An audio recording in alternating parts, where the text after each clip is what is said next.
မင်္ဂလာပါခင်ဗျာကျွန်တော်တို့ဒီနေ့ဒီသင်ခန်းစာလေးမှာဆိုရင်ဒီ PageMaker software ထဲမှာဖြစ်လေဖြစ်ထားရှိတဲ့ကျွန်တော်တို့ဒီ font error လေးတွေကိုကိုယ်တိုင်ဖြေရှင်းထားအောင်ကျွန်တော်ဒီသင်ခန်းစာလေးမှာသင်ပြပေးပါမယ်เนาะဒီ font error လေးတွေဆိုတာကကျွန်တော်တို့ဒီဘယ်လိုမျိုးပြဿနာလေးပြောတာလဲဆိုရင်ကျွန်တော်တို့ကဒီ PageMaker software ထဲမှာကိုရိုက်ချင်တဲ့ font ကတော့ထားပါတော့ကျွန်တော်တို့ကဒီ win in ဝါးတွေနဲ့ရိုက်ချင်တဲ့ win color တွေ win တောင်ကြီးတွေเนาะပြီးရင်ကျွန်တော်တို့ဒီ win researcher တွေဒီလိုမျိုးကျွန်တော်တို့ကဒီ win font တွေနဲ့ရိုက်ချင်တယ်ဒါပေမဲ့ကျွန်တော်တို့ရဲ့ဒီ PageMaker software ထဲမှာကျတော့ကျွန်တော်တို့ဒီ win font တွေကလည်းကျွန်တော်တို့ရိုက်လို့မရတဲ့အခြေအနေမျိုးတွေမှာကျွန်တော်တို့ကြုံတွေ့ရမယ်။နောက်ဒီလိုမျိုးအခါမျိုးမှာဆိုရင်ကျွန်တော်တို့ဒီဘယ်လိုမျိုးဖြည့်ရှင်းရမလဲဆိုတာလေးကိုဒီသင်ခန်းစာလေးမှာကျွန်တော်ပြပေးမယ်။အခုဒီမှာ PageMaker software လေးကိုဖွင့်လိုက်မယ်။ကျွန်တော်တို့ဒီအရင်ဆုံးစာရွက်လေးအသစ်တစ်ရွက်ခေါ်လိုက်မယ်။နော် file နဲ့ပြီးတော့ new ဆိုတာနဲ့လည်းခေါ်လို့ရတယ်။ကျွန်တော်တို့ keyboard shortcut နဲ့ control နဲ့ and နဲ့နှိပ်ပြီးတော့လည်းခေါ်လို့ရတယ်။အခုဒီမှာထားပါတော့ကျွန်တော်တို့ကဒီမှာ A4 လေးယူလိုက်မယ်။အထောင်လိုက်လေးယူခဲ့လိုက်မယ်။နော် double side ကိုအမှန်ချင်းဖြုတ်ခဲ့လိုက်မယ်။ပြီးရင်ကျွန်တော်တို့ကအခုဒီမှာ0.5 c လောက်လေးပဲကျွန်တော်တို့ထားခဲ့လိုက်မယ်။နောက်သူရဲ့ margin အကွာအဝေးတွေကို0.5 c လောက်ကျွန်တော်တို့ထားခဲ့မယ်။ပြီးပြီဆိုရင် okay ဆိုပြီးတော့ကျွန်တော်တို့ပေးလိုက်။အခုဒါဆိုရင် A4 စာရွက်လေးတစ်ရွက်ကျွန်တော်တို့ရလာပြီ။နောက်ဒီရဲ့ A4 စာရွက်လေးမှာကျွန်တော်တို့ကဒီစာရေးချင်တာဖြစ်တဲ့အတွက်စာရေးဖို့ရအတွက်2 ကနေပြီးတော့ကျွန်တော်တို့ TOU ပေးရတယ်။နော် TOU လိုက်တဲ့အခါမှာကျွန်တော်တို့ကဒီမဲ့ကာစာချလိုက်တယ်။ကာစာချပြီးပြီဆိုရင်ကျွန်တော်တို့အခုဒီမှာစာရေးတော့မယ်။အခုကျွန်တော်တို့ကဒီမှာ tiny roman font ဝင်နေတယ် tiny roman font ဆိုတာကကျွန်တော်တို့ကဒီ English ဒီအခရာရေးတဲ့ font လေးဖြစ်တယ်เนาะကျွန်တော်တို့ကဒီ English font မရေးချင်ဘူးကျွန်တော်တို့ကအခုဒီမှာwin font နေနဲ့ကျွန်တော်တို့ရေးချင်တယ်အခုဒီမှာ win font ကိုကျွန်တော်တို့ကဒီမှာ W01 win f font နေနဲ့ကျွန်တော်တို့မရိုက်ဘူး win researcher လို့ပုံစံမျိုးကျွန်တော်တို့ဒီ win in ဝါလို့ပုံစံမျိုးတွေနဲ့ကျွန်တော်တို့ရိုက်မယ်ဒါမှမဟုတ်ကျွန်တော်တို့ဒီ matrix လိုမျိုး font နေနဲ့ကျွန်တော်ရိုက်မယ်နော် matrix font ဆိုရင်လည်းကျွန်တော်တို့တော်တော်အသုံးများတယ်အခုဒီမှာကျွန်တော်တို့ဒီမထားပါတော့ matrix font လေးအရင်ရှာကြည့်လိုက်နော် W01 font လေးရတော့ရှင်းသင်ခန်းစာတွေမှာလည်းအမြဲလိုရေးခဲ့တာဖြစ်တဲ့အတွက်ကျွန်တော်တို့ဒီ W01 font နဲ့မရေးတော့ဘူး matrix font လေးကျွန်တော်တို့ရှာလိုက် MAT matrix font ကျွန်တော်တို့ကြည့်လိုက်အခုဒီမှာနော် METRI matrix ဆိုပြီးတော့အခုကျွန်တော်တို့ဒီမှာတွေ့နေတယ်နော်အခုဒီမှာ matrix 1ဆိုပြီးတော့ font လေးကျွန်တော်တို့တွေ့နေတယ်ဒါကလည်းကျွန်တော်တို့ဒီမြန်မာစာရေးတဲ့ font လေးပဲနော်အခုဒီမှာကျွန်တော်တို့စလုံး size ကို20လောက်ထားကြည့်လိုက်တယ်ပြီးပြီဆိုရင်ကျွန်တော်တို့ဒီမှာကာစာလေးချပြီးတော့မှစာတွေစပြီးတော့ရိုက်မယ်မင်္ဂလာပါကျွန်တော်တို့ရိုက်လိုက်မယ်နော်မင်္ဂလာပါခင်ဗျာအခုဒီမှာမြန်မာစာလေးကျွန်တော်တို့ရိုက်လို့ရသွားပြီနော်အခုဒီမှာဒီရဲ့ကျွန်တော်တို့ဒီ control panel ဖောင်လေးကနေပြီးတော့ကျွန်တော်တို့ဒီဖောင်ရွေးတဲ့နေရာလေးကနေပြီးတော့မြန်မာဖောင်လေးကျွန်တော်တို့ရွေးလိုက်တယ်အခုရွေးခဲ့တဲ့ဖောင်လေးက matrix 1လေးကိုကျွန်တော်တို့ရွေးထားခဲ့တာဖြစ်တဲ့အတွက်သူ့ရဲ့စလုံးဒီဇိုင်းလေးကလည်း matrix ဒီ1စလုံးဒီဇိုင်းလေးကျွန်တော်တို့ထွက်နေတယ်နော်အခုကျွန်တော်တို့ကဒီမှာ matrix 1နဲ့ကျွန်တော်တို့ဒီစာတွေကိုမရိုက်ချင်ဘူးကိုယ့်ရဲ့ဒီကိုယ့်စီကိုစာစီစာရဲ့လာအပ်တယ်ဆိုတော့နော်ကိုကဒီဖိတ်စာမိတ်ဒီဇိုင်းလေးပဲကျွန်တော်တို့သေးသေးလေးဖွင့်ထားတယ်သူတယောက်ဆိုရင်ကျွန်တော်တို့ဒီကိုယ့်စီကိုလာအပ်တဲ့ customer တွေကနေပြီးတော့ဒီစာလေးစီပေးပါစာလေးကိုကျွန်တော်တို့ဘယ်ဖောင်လေးနဲ့စီပေးပါဘယ်ဖောင်လေးနဲ့စီပေးပါဆိုပြီးတော့တစ်ခါလေးကြာရင်ပြောတဲ့လူတွေရှိတယ်เนาะဒီလိုမျိုးပြောတဲ့အခါကျရင်ကျွန်တော်တို့ကိုအများတန်းရိုက်နေတာကတော့ win f font တွေ W01 font တွေနဲ့ပဲကျွန်တော်တို့ရိုက်တယ် win researcher တွေနဲ့ပဲရိုက်တယ်เนาะတခြားသူကလာအပ်တာကကျွန်တော်တို့ကဒီ win in 1နဲ့ကျွန်တော်တို့လာပြီးတော့ရိုက်ခိုင်းတယ်ဒါမှမဟုတ် win researcher လို့ပုံစံမျိုးနဲ့ကျွန်တော်တို့ဒီသူ့ရဲ့စလုံး font design ကိုလာရိုက်ခိုင်းတယ်ဆိုရင်အခုဒီမှာကျွန်တော်တို့ရှာကြည့်လိုက်မယ် win researcher font ရှာကြည့်လိုက်မယ်နော်အခုဒီထဲမှာ win researcher font ရှာကြည့်လိုက်တဲ့အခါမှာကျွန်တော်တို့ရဲ့ဒီ PageMaker software ထဲမှာ win researcher မပါဘူးနော် win researcher ကကျွန်တော်တို့ဒီမှာမပါတာကိုတွေ့ရတယ်ချက်တလောက်ကျွန်တော်တို့ဒီရဲ့ font ထဲမှာကျွန်တော်တို့ရှာ win researcher ကကျွန်တော်တို့ရှာလို့မရဘူးဖြစ်နေတယ်နော်ရှာလို့မရတဲ့အတွက်ကျွန်တော်တို့ဒီမှာမရေးတတ်တော့ဘူးသူရေးခိုင်းတာကတော့ win researcher နဲ့ရေးခိုင်းတယ် win in 1နဲ့ရေးခိုင်းတယ်ဒါပေမဲ့ကျွန်တော်တို့ရဲ့ဒီ font ရွေးတဲ့နေရာမှာ win researcher တို့ win in 1တို့မပါတော့ကျွန်တော်တို့ဒီမှာတိုင်ပတ်သွားနော်ဒါဆိုရင်ကျွန်တော်တို့ဒီဘယ်လိုမျိုးဖြည့်ရှင်းရမလဲဆိုရင်ဒီလိုမျိုးပြဿနာတွေဖြည့်ရှင်းဖို့ရအတွက်ဆိုရင်ကျွန်တော်ဒီနီလန်းလေးနှစ်နည်းကျွန်တော်ရွေးပေးထားတယ်နော်အကောင်းဆုံးနီလန်းလေးနှစ်နည်းရွေးပေးထားတယ်တခြားနီလန်းတွေလည်းကျွန်တော်တို့အများကြီးပဲရှိပါအောင်မယ်နော်အခုဒီမှာပထမနီးကကျွန်တော်တို့ဘယ်လိုလဲဆိုရင် TOU ရဲ့ကိုရေးချင်တဲ့စလုံးကိုကျွန်တော်တို့ဒီမှာ font ရွေးတဲ့နေရာလေးမှာရိုက်ပြီးတော့ရှာလိုက်တယ်ရှာတဲ့အခါမှာကျွန်တော်တို့မတွေ့ဘူးဆိုရင်ပထမတနည်းကကျွန်တော်တို့ဒီ character map လေးကိုကျွန်တော်တို့အသုံးပြုပြီးတော့မှရိုက်မယ်နော် character map ပေါက်လေးကိုကျွန်တော်တို့အသုံးပြုပြီးတော့ရိုက်မယ်ဒီ character map ပေါက်လေးကိုရှာဖို့ရအတွက်ဆိုရင်ကျွန်တော်တို့ဒီ window နဲ့ R နဲ့ကိုနှိပ်ပြီးတော့မှ run ပေါက်လေးကိုကျွန်တော်တို့ခေါ်ပေးရမယ်နော်ဒီရဲ့ run ပေါက်ထဲကနေပြီးတော့မှကျွန်တော်တို့ CHAR MAB ချာမတ်ဆိုပြီးတော့ကျွန်တော်တို့ရိုက်ထည့်ပေးလိုက်မယ်ပြီးရင် okay ပေးလိုက်မယ်အခုဒါဆိုရင်ကျွန်တော်တို့ဒီ character map ပေါက်လေးကျွန်တော်တို့ကြာလာ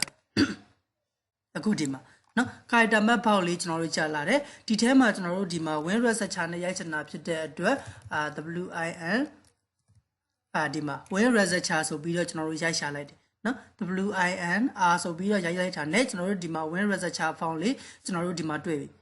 အခုဒီမှာတခုပြောစရာရှိတာကျွန်တော်တို့ဘယ်လိုလဲဆိုရင်အခုဒီရဲ့ character map ပေါက်ထဲမှာကျွန်တော်တို့အခုဒီမှာ win researcher ကိုရှာတယ်ကျွန်တော်တို့ရှာလို့ရတယ်เนาะအခုဒီထဲမှာကျွန်တော်တို့ဒီ PageMaker ထဲမှာ win researcher ကိုရှာတယ်ကျွန်တော်တို့ဘာလို့မရနေရလဲလို့ကျွန်တော်တို့မေးစရာမေးခွန်းလေးရှိတယ်เนาะတခါလေကျရင်ကျွန်တော်တို့ရဲ့ဒီ PageMaker software ဆိုရင်ဒီ win font တွေအားလုံးဒီ support မပေးနိုင်တဲ့အပိုင်းလေးတွေကျွန်တော်တို့ရှိတယ်เนาะဒီလိုမျိုးကျွန်တော်တို့ဒီကျွန်တော်တို့ရဲ့ကွန်ပျူတာထဲမှာတော့ဒီ font တွေအများကြီးပဲကျွန်တော်တို့ထည့်ထားတယ် font တွေကိုကျွန်တော်တို့ကဒီ1800 1900လောက်font ပေါင်းစုံကျွန်တော်တို့ထည့်ထားတယ်ဒါပေမဲ့ PageMaker ထဲမှာကျတော့ကျွန်တော်တို့ကဒီ font တွေအားလုံးကျွန်တော်တို့ဒီ install လုပ်ထားတဲ့ font တွေအားလုံးဘာလို့မဝင်တာလဲဆိုရင်ကျွန်တော်တို့ရဲ့ဒီ PageMaker software ဆိုရင် font အားလုံးကို support မပေးနိုင်နေပါဘူးเนาะဒါကြောင့်ကျွန်တော်တို့ဒီ PageMaker software ထဲမှာ font error တွေခဏခဏတက်တယ်ဒီပြဿနာလေးတွေကိုဒါကြောင့်ဒီကိုယ်တိုင်ဖြေရှင်းထားအောင်လို့ကျွန်တော်ဒီသင်ခန်းစာလေးလုပ်ပေးရခြင်းဖြစ်တယ်နောက်အခုဒီမှာကျွန်တော်တို့ရိုက်ချင်တာက win researcher ရှာနေရိုက်ချင်တယ်ဒီထဲမှာကျွန်တော်တို့ရှာလို့မရဘူးဖြစ်နေတယ်အခုဒီမှာ character map နံပါတ်1နီးဖြစ်တဲ့ character map ပေါက်လေးကိုကျွန်တော်တို့အသုံးပြုပြီးတော့ရှာလိုက်တဲ့အခါမှာဆိုရင်ဒီမှာ win researcher font လေးကျွန်တော်တို့တွေ့သွားပြီနောက်ဒီရဲ့ character map ပေါက်ထဲမှာမှကျွန်တော်တို့ဒီကိုရေးချင်တဲ့ font ကရှာလို့မရဘူးဆိုရင်เนาะဒါကိုရဲ့ set ထဲမှာသိကြတယ်ကျွန်တော်တို့ဒီ font ကိုလိုချင်တဲ့ font ကို install မလုပ်ရသေးဘူးเนาะတကယ်လို့ဒီလိုအခြေအနေမျိုးကဖြစ်နေရဆိုရင်တော့ကိုယ့်ရဲ့ဒီကွန်ပျူတာထဲမှာ font တွေအားလုံးကျွန်တော်တို့ဒီစုံအောင် install လုပ်ပေးထားဖို့လိုတယ်เนาะတကယ်လို့ဒီ win researcher font လေးကဒီ character map ပေါက်လေးမှာမှကျွန်တော်တို့ရှာလို့မတွေ့ဘူးဆိုရင်ကျွန်တော်တို့ရဲ့ဒီကွန်ပျူတာထဲမှာ win researcher font မရှိသေးဘူးပြန်ပြီးတော့မှ install ပြုလုပ်ပေးရမယ်เนาะဒီအပြင်ကနေပြီးတော့ကျွန်တော်တို့ down ပြီးတော့မှ install ပြုလုပ်ပေးရမယ်အခုဒီမှာ font တွေအားလုံးကျွန်တော်တို့ဒီ down တဲ့အခါမှာ font အစုံကျွန်တော်တို့မရှိဘူးဆိုရင်ဒါကျွန်တော်ရှိကိုလာပြီးတော့မှဒီ messenger ကနေပြီးတော့လည်းလာပြီး down လို့ရတယ်เนาะ font လေးတွေအားလုံးကျွန်တော်စုစည်းပေးထားတာလေးရှိတယ်မြန်မာ font တွေရောအင်္ဂလိပ် font တွေရော design မျိုးစုံကျွန်တော်စုစည်းပေးထားတာရှိတယ်เนาะဒါလေးကိုကျွန်တော်ဒီလာပြီးတော့မှ down ပေးပါကျွန်တော်ဒီပို့ပေးပါမယ်เนาะအခုဒီမှာ win researcher font လေးကျွန်တော်တို့ရသွားပြီဆိုရင်ကျွန်တော်တို့ကဒီစာရွက်ထဲမှာ win researcher နဲ့ရိုက်ချင်တာဖြစ်တဲ့အတွက်သူ့ရဲ့စလုံးလေးတစ်လုံးကိုကျွန်တော်တို့ဆက်လက်ပေးမယ်copy လုပ်ခဲ့လိုက်မယ်เนาะဒါကနံပါတ်1တနည်းเนาะကျွန်တော်တို့ဒီ character map ဖောက်လေးကိုအသုံးပြုပြီးတော့ကျွန်တော်တို့ကိုလိုချင်တဲ့ font တွေနဲ့ကျွန်တော်တို့စာရိုက်မှာအခုဒီမှာ copy လုပ်ခဲ့လိုက်တယ် minimize လုပ်လိုက်မယ်ပြီးရင်ကျွန်တော်တို့ဒီမှာ T ကိုယူလိုက်မယ်เนาะ T လေးကိုယူတဲ့ cursor ချခဲ့လိုက်မယ် control နဲ့ V နဲ့ကိုနှိပ်ပြီးတော့ကျွန်တော်တို့ paste ချခဲ့လိုက်မယ်control နဲ့ V နဲ့ကိုနှိပ်ပြီးတော့ page ချခဲ့လိုက်တယ် okay ဆိုပြီးတော့ကျွန်တော်တို့ပေးလိုက်မယ်အခုဒီမှာကျွန်တော်တို့ character map ဘောက်ကနေပြီးတော့ယူလာခဲ့တဲ့အခုဒီမှာတာဝန်ပူဆိုတဲ့စလုံးလေးကဆိုရင်ကျွန်တော်တို့ဒီမှာစာရွက်ထဲမှာကျွန်တော်တို့ရောက်နေပြီเนาะသူရဲ့စလုံး size ကို25လောက်မြင်သာအောင်ထားလိုက်เนาะအခုဒီမှာတာဝန်ပူဆိုတဲ့စလုံးလေးကျွန်တော်တို့ရနေအခုဒီမှာဒီလိုမျိုးတော့ကျွန်တော်တို့ရနေပြီဒါမဲ့အခုကျွန်တော်တို့ရဲ့ဒီမှာဒီဖောင်ရွေးတဲ့ကျွန်တော်တို့ဘောက်ထဲမှာသူ့ရဲ့ဖောင်အမည်ကိုကျွန်တော်တို့မပြဘူးနော်ဘာလို့မပြရလဲဆိုရင်ကျွန်တော်တို့ရဲ့ကွန်ပျူတာထဲမှာတော့ win researcher font ကရှိတယ်ဒါပေမဲ့ PageMaker ထဲမှာတော့ကျွန်တော်တို့ကဒီPageMaker ကဒီ support မပေးနိုင်တဲ့အပိုင်းလေးဖြစ်နေတဲ့အတွက်ဒီနေရာလေးမှာ win researcher font ဆိုတာလေးကိုတော့ကျွန်တော်တို့ပြမပေးဘူးဒါပေမဲ့ကျွန်တော်တို့စာတွေကိုတော့ရေးလို့ရတယ်နော်အခုဒီမှာဒီကောင်လေးကိုကျွန်တော်တို့ဒီမှာ bus page နဲ့ select ပေးပြီး bus page နဲ့ဖြတ်လိုက်မယ်ပြီးရင်ကျွန်တော်တို့ဒီမှာ win researcher နဲ့ကျွန်တော်တို့ရိုက်လိုက်မယ်အခုဒါဆိုရင်ကျွန်တော်တို့ဒီမှာ win researcher ဖောက်ပုံစံလေးဖြစ်တယ်နော်တခါလေကျရင်ကျွန်တော်တို့ရဲ့ဒီလာအပ်တဲ့ customer တွေကနေပြီးတော့ win researcher ဖောက် win in1 နဲ့ကျွန်တော်တို့ရိုက်ပေးပါဒီလိုမှမဟုတ်ဘူးကျွန်တော်တို့ win တောင်ကြီးတွေ win claw တွေအများကြီးပဲကျွန်တော်တို့နော် metric 1 pound တွေ metric 10 pound ဒီလိုမျိုးဖောက်ပေါင်းစုံနဲ့ကျွန်တော်တို့ဒီဖောက်တွေအားလုံးလိုက်ပြီးတော့မှလေ့လာမယ်တစ်ခုပြီးတစ်ခုဒီဖောင်ပုံစံလေးကတော့ကျွန်တော်တို့ဒီဘယ်လိုမျိုးပုံစံလေးရှိတယ်เนาะအခုဒါဆိုရင်ကျွန်တော်တို့ကဒီ win researcher font design လေးเนาะဒီ design လေးကကျွန်တော်တို့ဒီလိုပုံစံလေးရှိတယ်အခုဒီကောင်လေးရဆိုရင်ကျွန်တော်တို့ဒီမှာ metric 1 font လေး metric 1 font လေးရဆိုရင်လည်းကျွန်တော်တို့အခုလိုမျိုးပုံစံလေးရှိတယ်เนาะဒါလေးတွေကိုကျွန်တော်တို့ဒီဖောင်ပုံစံ design လေးတွေကိုအလွတ်ရနေအောင်လေးထိကျွန်တော်တို့မှတ်ထားဒါပေမဲ့ကိုကနောက်ပိုင်းရိုက်လာတဲ့စာတွေရိုက်လာတာများရင်နော်ဖောင်လေးကိုကျွန်တော်တို့အပြင်မှာပဲဖြစ်ဖြစ်ကျွန်တော်တို့မြင်နေဆိုရင်ဒီဖောင်လေးကတော့ဒါဘာဖောင်နဲ့ရိုက်ထားတာပဲဒီဖောင်လေးကလှတယ်ဒီဖောင်လေးကိုတော့နောက်ကိုသုံးရင်အမြဲသုံးမယ်ဆိုတဲ့ပုံစံလေးနောက်အခုဒီမှာဆိုရင်W18 ဖောင်ကျွန်တော်တို့ထားလိုက်နော်ကာစာချလိုက်မယ် ဒီမှာ W18 ဖောင်လေးရွေးလိုက်မယ်ပြီးရင်ဒီမှာစလုံး size ကိုလည်း25လောက်ထားလိုက်မယ်အခုဒီမှာ W18 ဖောင်လေးနဲ့ကျွန်တော်တို့ရိုက်ကြည့်လိုက်နော်မင်္ဂလာပါခင်ဗျာအခုဒီမှာဒီဖောင်လေးရဆိုရင် win app ဖောင်18ဖောင်လေးဖြစ်တယ်နောက်ဖောင်လေးတွေကသူနဲ့တစ်ခုနဲ့တစ်ခုကျွန်တော်တို့မတူနောက်အခုဒီဖောင်လေးကကျွန်တော်တို့ဒီမှာ win researcher ဖောင်လေးနဲ့ရိုက်ထားတယ် win researcher ဖောင်ကိုကျွန်တော်တို့ဒီမှာတော့မပြဘူးဒါပေမဲ့ကိုရေးချင်တဲ့ဖောင်ကဒီမှာအားလုံးကျွန်တော်တို့ရေးလို့ရသွားပြီနော်ရေးလို့ရသွားပြီဘာမှပြဿနာမရှိဘူးဒီရဲ့ပထမတနည်းဖြစ်တဲ့ကျွန်တော်တို့ဒီမှာ character map ဖောင်လေးကိုအသုံးပြုပြီးတော့ copy ယူခဲ့လိုက်တယ်ပြီးရင်ကိုရေးချင်တဲ့ဖောင်တွေကိုကျွန်တော်တို့ဒီမှာ cursor ချ control V နဲ့ပေးချပြီးတော့မှကျွန်တော်တို့ရေးလို့ရသွားပြီနော်ဒါဆိုရင်ကျွန်တော်တို့နံပါတ်1တနည်းကျွန်တော်တို့ဖြည့်ရှင်းတတ်သွားပြီဘယ်လိုလဲဆိုပထမကျွန်တော်တို့ဒီစာရေးမယ်ကိုရေးချင်တဲ့ဖောင်တွေကိုကျွန်တော်တို့ရေးလို့မရဘူးဆိုတဲ့ပြဿနာကိုပထမတနည်းနဲ့ကျွန်တော်တို့ဒီဖြည့်ရှင်းတတ်သွားပြီနော်နောက်ထပ်တနည်းကကျွန်တော်တို့ဘယ်လိုမျိုးလဲဆိုရင်ဒီ PageMaker software ထဲမှာအခုဒီနေရာလေးမှာပါကျွန်တော်တို့ဒီ win researcher ဖောင်လေးကိုကျွန်တော်တို့မြင်တွေ့ရအောင်နော်ကျွန်တော်တို့ဒီပုံမှန် normal အတိုင်းပဲအခုဒီဖောင်လေးဒီနေရာလေးကနေပြီးတော့အခုဒီမှာ W01 ကျွန်တော်တို့ရွေးလိုက်တယ်ဒါမှမဟုတ် metric ဖောင်ကျွန်တော်တို့ရွေးလိုက်တယ်နောက်ရွေးလိုက်တဲ့အခါမှာဒီနေရာလေးမှာဒီရဲ့ဒီ document လေးထဲမှာကျွန်တော်တို့ဒီ font တွေကိုရှာလို့ရအောင်ကျွန်တော်တို့ဒီပြုလုပ်မှာနော်ပထမကျွန်တော်တို့ဒီပထမနည်းဖြစ်တဲ့ကျွန်တော်တို့ဒီ character map ပေါက်လေးကိုအသုံးပြုတာကတကယ်အခက်အခဲဖြစ်နေတဲ့အချိန်မှာနော်အခက်အခဲဖြစ်နေတဲ့အချိန်မှာကျွန်တော်တို့ဒီနည်းလေးနဲ့ကျွန်တော်တို့အသုံးပြုမယ် character map ပေါက်လေးကိုခေါ်လိုက်မယ် character map ပေါက်လေးတွေကနေစလုံးတစ်လုံး copy ယူပြီးတော့ကျွန်တော်တို့ဒီမှာ cursor ချပြီးရေးမယ်နော်ဒါကကျွန်တော်တို့ဒီအခက်အခဲဖြစ်တဲ့အခြေအနေမှာကျွန်တော်တို့ဒီအသုံးပြုမယ်တကယ်လို့ကိုကအေးစစ်စစ်ပဲအလုပ်လဲရှင်းနေဆိုရင်တော့အခုဒီမှာနောက်တနည်းဖြစ်တဲ့ကျွန်တော်တို့ဒီဘောက်လေးတွေဥပါဒီကိုလိုချင်တဲ့ဖောင်လေးတွေရောက်လာဖို့အတွက်ကျွန်တော်တို့ဒီပြုလုပ်တဲ့နည်းလေးပါเนาะဒါကကျွန်တော်တို့ဒီဘယ်လိုမျိုးပြုလုပ်ရမလဲဆိုရင်အခုဒီမှာဒါလေးတွေပြန်ပိတ်လိုက်တော့မယ်အခုဒီနောက်တနည်းကကျွန်တော်တို့ရဲ့ဒီ PageMaker software ထဲမှာပါဖောင်လေးကျွန်တော်တို့ရအောင်ထည့်ချင်တာဖြစ်တဲ့အတွက်ကျွန်တော်တို့ဒီဘယ်လိုပြုလုပ်ပေးရမလဲဆိုရင်ကိုယ့်ရဲ့ကွန်ပျူတာထဲမှာကိုလိုချင်တဲ့ဖောင်လေးတွေအရင်ဆုံး install ပြုလုပ်ပေးရမယ်เนาะအခုဒီမှာ Windows နဲ့ R နဲ့ကိုကျွန်တော်တို့နှိပ်ပြီးတော့ run ဖောက်ထဲကနေပြီးတော့မှကျွန်တော်တို့ဒီဖောင်ဆိုပြီးတော့ကျွန်တော်တို့ရိုက်လိုက်မယ်เนาะဖောင်ဆိုပြီးတော့ရိုက်လိုက်မယ် okay ပေးလိုက်မယ်အခုဒါဆိုရင်ကျွန်တော်တို့ဒီမှာတစ်ချက်ကြည့်လိုက်မယ်ဒါကျွန်တော်တို့ရဲ့ကွန်ပျူတာထဲမှာရှိတဲ့ဖောင်ခန်းထဲကိုရောက်သွားတယ်เนาะကျွန်တော်တို့ရဲ့ကွန်ပျူတာထဲမှာထည့်ထားတဲ့ဖောင်နေရှိတဲ့အခန်းတွေကိုကျွန်တော်တို့ဒီရောက်သွားတယ်ဒီထဲမှာဆိုရင်ကို install လုပ်ထားတဲ့ဖောင်တွေအားလုံးကျွန်တော်တို့ရှိတယ်အခုဒီမှာဆိုရင်ဖောင်ဘယ်နှခုတောင်ရှိလဲဆိုရင်1446ဖောင်တောင်ရှိတယ်เนาะ item ကျွန်တော်တို့ဖောင်အမျိုးအစားပေါင်း1446ခုကျွန်တော်ရဲ့ကွန်ပျူတာထဲမှာထည့်ထားတယ်တစ်ခုနဲ့တစ်ခုတော့ကျွန်တော်တို့ဒီ2မှာမဟုတ်နောက်အဓိကအသုံးများတဲ့ဖောင်လေးတွေကျွန်တော်တို့ဒီစုံလင်အောင်ကျွန်တော်တို့ထည့်ထားမယ်ကိုကဒီ PageMaker သုံးတာဖြစ်တဲ့အတွက် U4 ရွှေသွေးတို့ကျွန်တော်တို့ဒီပြီးရင် U4 AVC တို့ပြီးရင်ကျွန်တော်တို့ဒီကနုတ်ဖောင်လေးတွေတို့เนาะအဓိကဒါလေးလိုအပ်တဲ့ကျွန်တော်တို့ဒီ web researcher တို့ metric တို့အခုဒီလိုမျိုးဖောင်တွေအားလုံးကိုကျွန်တော်တို့ဒီစုံလင်အောင်ထည့်ပေးထားမယ်เนาะ install ပြုလုပ်ပေးမယ်ဖောင်တွေကို install ပြုလုပ်ပြီးသွားပြီဆိုရင်ကိုယ့်ရဲ့ဒီကွန်ပျူတာထဲမှာရှိတဲ့ဖောင်တွေအားလုံးอ่ะဆိုရင်အခုဒီရဲ့ဖောင်ခန်းထဲမှာကျွန်တော်တို့လာပြီးတော့မှရောက်နေတယ်နော်ဖောင်ခန်းထဲမှာလာပြီးတော့ရောက်နေတယ်အခုဒီမှာကျွန်တော်တို့ကဖောင်ခန်းထဲတော့ရောက်နေပြီဒါပေမဲ့ကျွန်တော်တို့ဒီ PageMaker software တွေကိုကျွန်တော်တို့ကြည့်လိုက်တဲ့အခါမှာဆိုရင်ကျွန်တော်တို့ဒီနေရာလေးမှာကျွန်တော်တို့ဒီရှာကြည့်လိုက်တဲ့အခါမှာဆိုရင် win researcher တို့ win inwa တို့ကျွန်တော်တို့မပါတာကိုတွေ့ရတယ်နော် win researcher တွေမပါဘူး win inwa တွေကျွန်တော်တို့မပါဘူးအခုဒီထဲမှာကျွန်တော်တို့ရိုက်ရှာကြည့်လိုက်မယ်ဒီထဲမှာရှာလိုက်လို့ဆိုရင် win researcher တွေပါတယ်ကျွန်တော်တို့ဘာမှမတွေ့ရတော့နော်ဘာမှမတွေ့ရဘူးဒီထဲမှာရှိမနေဒါပေမဲ့ကျွန်တော်တို့ရဲ့ဒီဖောင်ခန်းထဲမှာတော့ကျွန်တော်တို့ရှိနေတယ်အခုဒါဆိုရင်ဒီထဲမှာကျွန်တော်တို့ဒီ PageMaker တွေကိုရောက်လာအောင်ပြုလုပ်ဖို့ရအတွက်ဒီရဲ့ဖောင်ခန်းထဲကိုအရင်ဆုံးလာတယ်လာပြီးပြီဆိုရင်ကိုထဲကျင်တဲ့ဖောင်လေးကိုအရင်ဆုံးရှာမယ်နော်ကျွန်တော်တို့ကဒီမှာ win ဖောင်လေးတွေရှာချင်တာဖြစ်တဲ့အတွက် WIN ဆိုပြီးတော့ကျွန်တော်တို့ရိုက်လိုက်မယ်ရှာပြီးသွားပြီဆိုရင်ဒီထဲမှာကျွန်တော်တို့ရှာရမယ်နော်အခုဒီမှာဆိုရင် win bago တို့ win bagan တို့နော်အခုဒီမှာwin undead found တို့ဒီမှာအများကြီးပဲเนาะအခုဒီမဲ့ဆိုရင် win inwa ဆိုတာကိုကျွန်တော်တို့တွေ့ပြီဒီရဲ့ win inwa လေးကိုကျွန်တော်တို့ကဒီ PageMaker software ထဲမှာကျွန်တော်တို့ထည့်မယ်ဒါကြောင့်သူ့ကို select လေးပေးခဲ့လိုက်တယ်เนาะအခုဒီမှာသူ့ကို select ပေးခဲ့လိုက်မယ်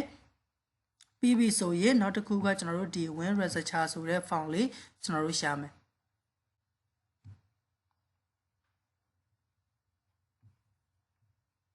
အခုဒီမှာเนาะ win inwa ကိုမှကျွန်တော်တို့ဒီမှာပုံစံ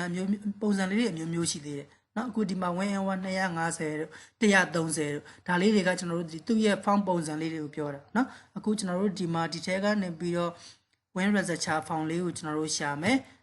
ခုဒီမှာရိုက်ရှာလိုက်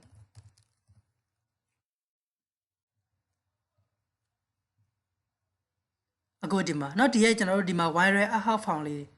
နော်ဒီမှာနော် viral aha font လေးနော်အခုဒါလေးတွေကကျွန်တော်တို့ဒီအလူဖိတ်စာတွေမှာအရန်သုံးဝင်တဲ့ font လေးတွေဖြစ်တဲ့ viral aha font လေးတွေဒီ font လေးတွေကျွန်တော်တို့အခုဒီမှာ win researcher ကိုရှာမရဘူးဖြစ်နေတယ်အခုဒီမှာ